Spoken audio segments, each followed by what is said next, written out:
Shalom, shalom. This is Kapari, a.k.a. Pops, out of GMS Chicago with another sit-down.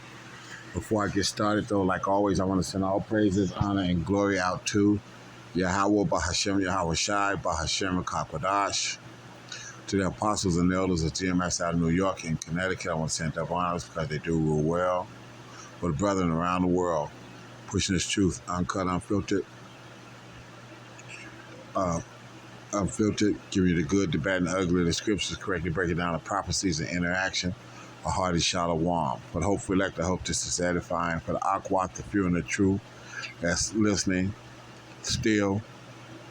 And for the hopeful elect, just a hearty shalom. Okay, there's a scripture. I'm going to go get that, but like I said, I'm going to let this guy play this, and then I'm going to pull that scripture up. So just pay attention. Like I said, this going to be pretty much a one and done. But listen to what this guy is saying. Now, this guy was a sniper for this Babylon military and whatnot, known as America. And I'm just going to let you hear what it is that he says. Here, but I'll say it, like, I know guys who got out and they were not the same when they went in mentally. And I've had more guys take their own lives being out the military than I ever saw. I've been through plenty of funerals in the Army, but I've seen more of my guys die being on the outside. Lack of mental health, lack of being compensated. So you got disabilities, my back, my knees, whatever it may be. I lost my hearing, I lost my finger, and you get compensated for that, as you should, if you put your life on the line for the country, not some politician. I think that you should be compensated off the bat. No person should get out and not be compensated for, let's say, post-traumatic stress disorder. I know guys who get out and they've seen crazy stuff, not right in the head, lost families, and the VA would be like, here's 10% for your problems. And the guy's like, I'm jacked up all the way, and he does something stupid. I think if you served in a time of combat, you stepped outside the wire, I think automatically every combat vet should be compensated like up to 100%. I don't want to piss any of vets off. I really don't care, but I'll say. Okay, you hear that?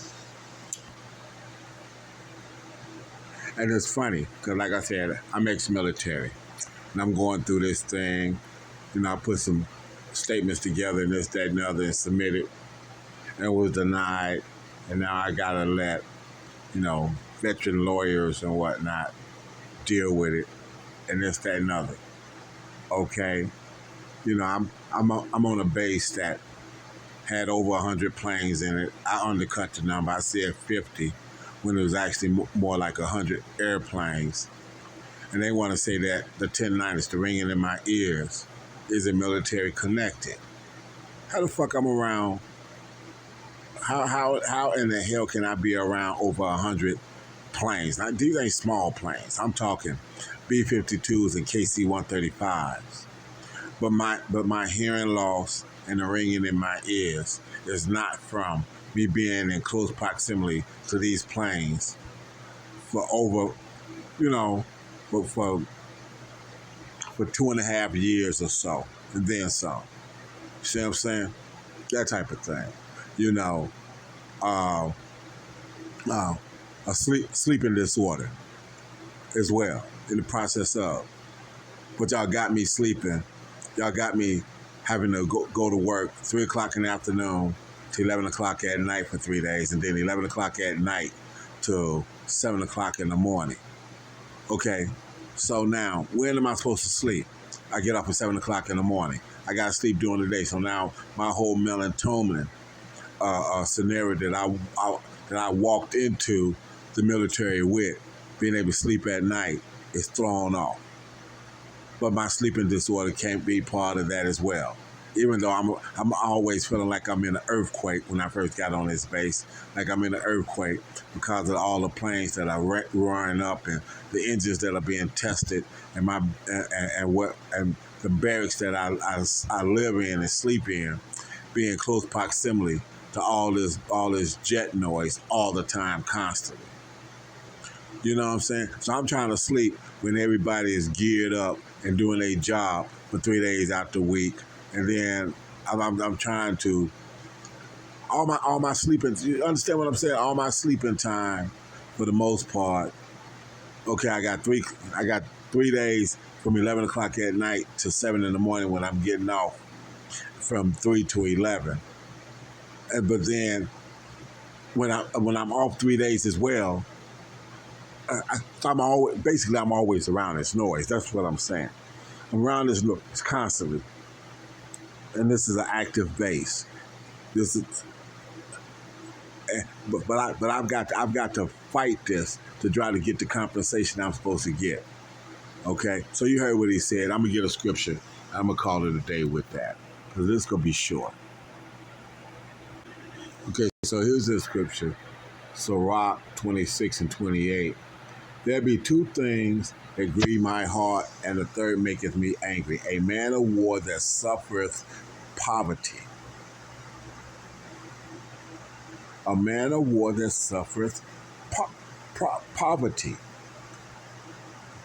Okay? How do you serve a country unbeknownst? Because I didn't know what I was before. But like I said, I didn't come into the truth till I was 50 years old. Or turning 50. Get ready to turn 50. So how do I go and take my youth, as they say, the the prime of my youth, and put it on the line for Babylon, which is foolish on my part. But since I didn't know, it was what it was. But then now I'm here, and I'm eking out a living. You know what I'm saying? You know, I got my retirement coming in, but I'm having to do a little thing here and there to try to make ends meet and whatnot. You know, being on my feet for X amount of hours and whatnot. I've got arthritis in my left hip and all those other kind of things. That's what I said. I had a physical to go in, but I didn't get a physical coming out and didn't even know I had benefits until I had a motorcycle accident. So I got out in 85 and I didn't know I even had benefits that I could utilize till 98 when I had a motorcycle accident. So I was paying for insurance, medical insurance for 13 years of my life after I got out the military because I didn't know that had military benefits, that a lot of stuff that I was paying for was actually covered by the military. They don't even inform you of that. See what I'm saying? I think I was spending like at that time probably $80 a month, $85 a month for me and my son to have medical insurance. Okay, there be two things that Blue Cross Blue Shield. There be two things that grieve my heart, and the third maketh me angry. A man of war that suffereth poverty, and men of understanding that are not set by.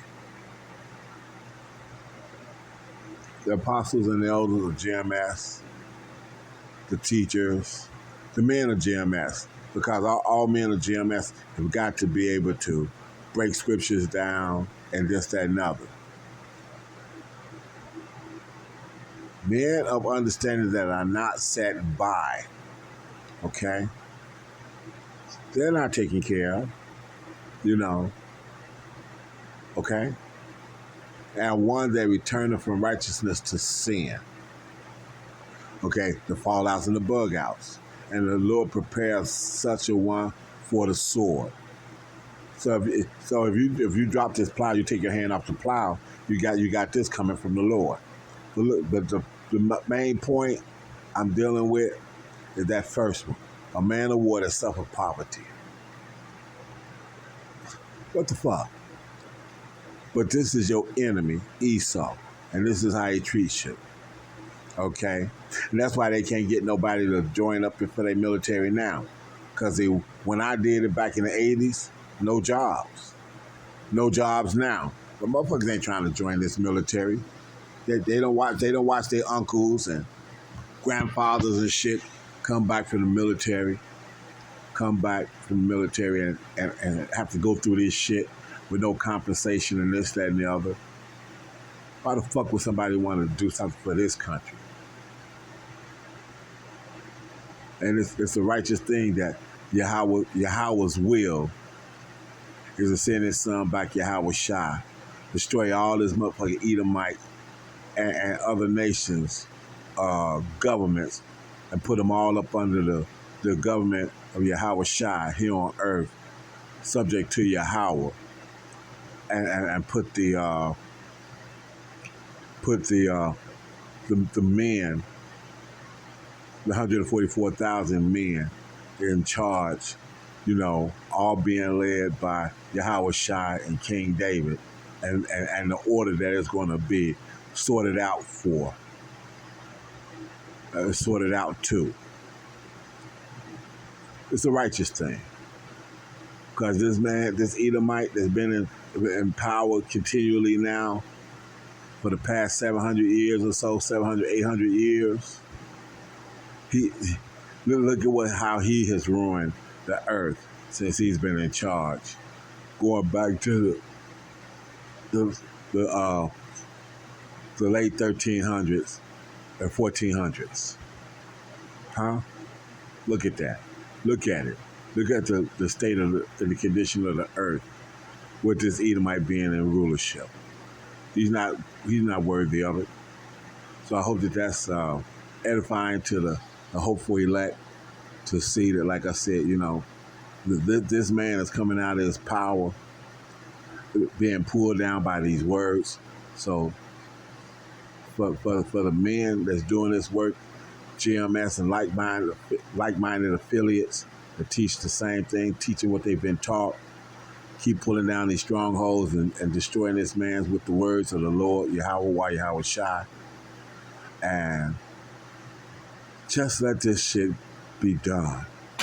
So with that, I send all praises, honor, and glory again out to Yahweh Bashem Yahweh Shai, the apostles and elders of GMS out of New York, and the elder bishop out of Connecticut. Again, double honors. Hopefully elect, stay strong, and the rest of the world above all.